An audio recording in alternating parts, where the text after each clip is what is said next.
there's really just one thing you want to know after bringing your child into the world. Are they doing well?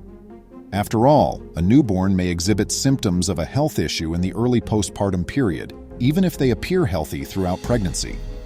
Welcome to USA Stories channel. Do not forget to subscribe and activate the bell button to receive all new updates. Now let's go to the story. Shortly after her daughter Anna was born, Jenny Wilklow, a mother from Highland, New York, found out that her little baby had harlequin ichthyosis, a rare and crippling hereditary illness. My brain was on repeat as I sat alone in a hospital room, in shock, staring at the wall in front of me, Wilklow wrote recently in an article for Love What Matters. What just happened was all I could hear. My daughter, the small child I had envisioned, prayed for, and prepared for years, had finally arrived in visions. But all of a sudden, the final piece of the most exquisite puzzle, the moment that was meant to complete my family, was gone. It wasn't simply that the piece needed to be turned over. It was gone. Someone picked up the puzzle and broke it. All I could do, broken and alone, was look, imagine her body in my arms. My pregnancy was uneventful until my water broke at 34 weeks. Her numbers were excellent despite the fact that she was breech and required a C-section. Everything was blissful and serene until it wasn't. She pointed out that most individuals, including those in the medical field, are not familiar with harlequin ichthyosis. Anna's skin stiffened instantly after birth.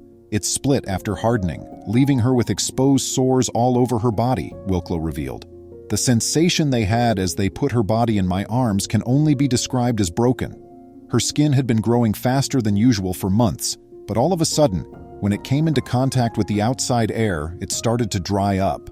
Her skin was so tight that her toes were on the bottom of her feet, and her fingers were being crushed till they turned blue.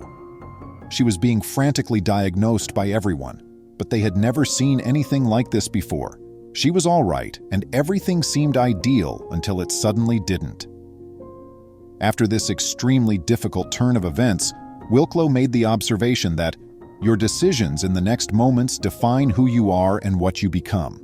She said that she tried not to research Anna's health for the majority of the next 2 days after her delivery, considering the fact that if Anna lived, her quality of life would be nil.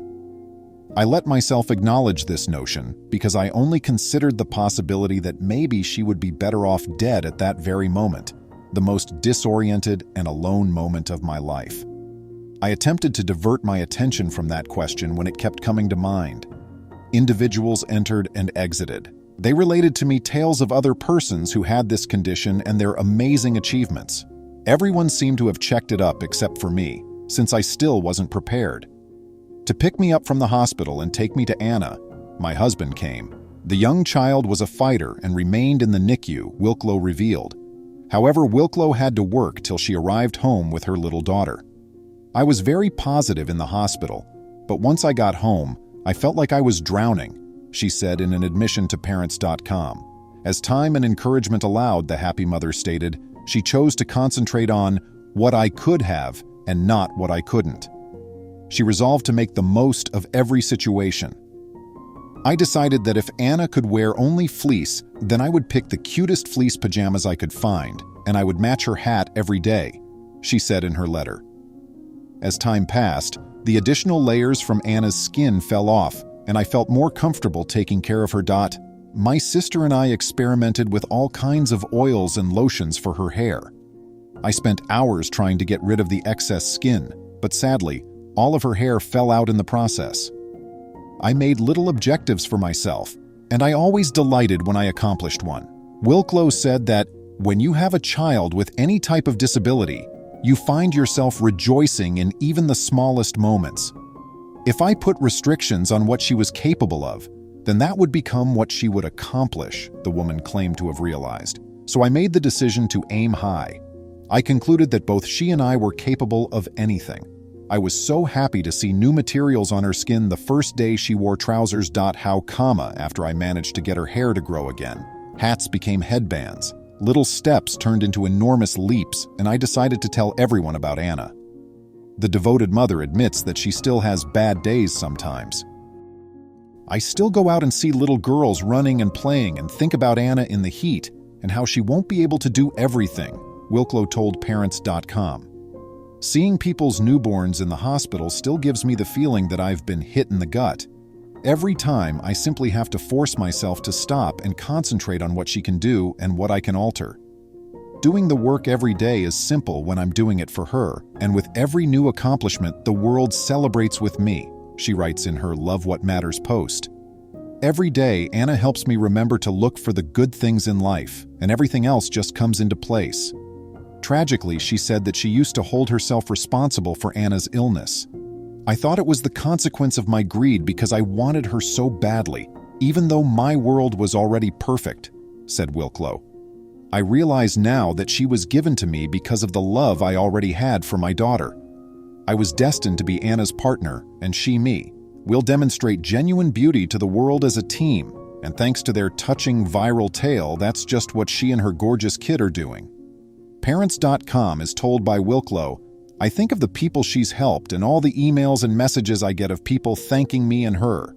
In her lifetime, she has done more good for people than I could ever hope to. Essentially, you have to choose every morning to be grateful for everything that you have, to never accept good enough, and to let the negative things go. Wilklow didn't have any problems until they attempted to acclimate Anna to the outdoors air. I was so happy about my dress choice for the first day, but Anna dried out in only 5 short minutes outside the humidity-controlled enclosure. Her skin turned the color of thick leather, and she sobbed with agony. We gave it another go the next day, but this time we slathered her with Vaseline. Next, we placed her inside a plastic bag that had a sanitary cloth inside of it. This time she lasted longer, but my heart ached to hold her.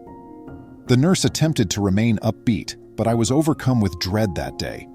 Releasing her, I rushed into the hallway and broke down. I had no idea how she was going to survive and assumed she would be forever enclosed in plastic. It was a scary day the day we brought her home. A woman on the elevator tried to gaze at her as we were leaving the hospital. Our nurse noticed that Anna was holding the car seat and immediately defended her. But in reality, she was protecting us from the woman's outburst. Check out the Wilklow family's Hope for Anna GoFundMe page to discover more about their story. I appreciate you seeing. Would you kindly like and post the video on social media?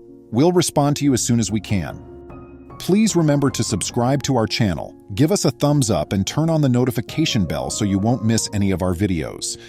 If you enjoyed the tale, the next video that plays on your screen will probably move you too.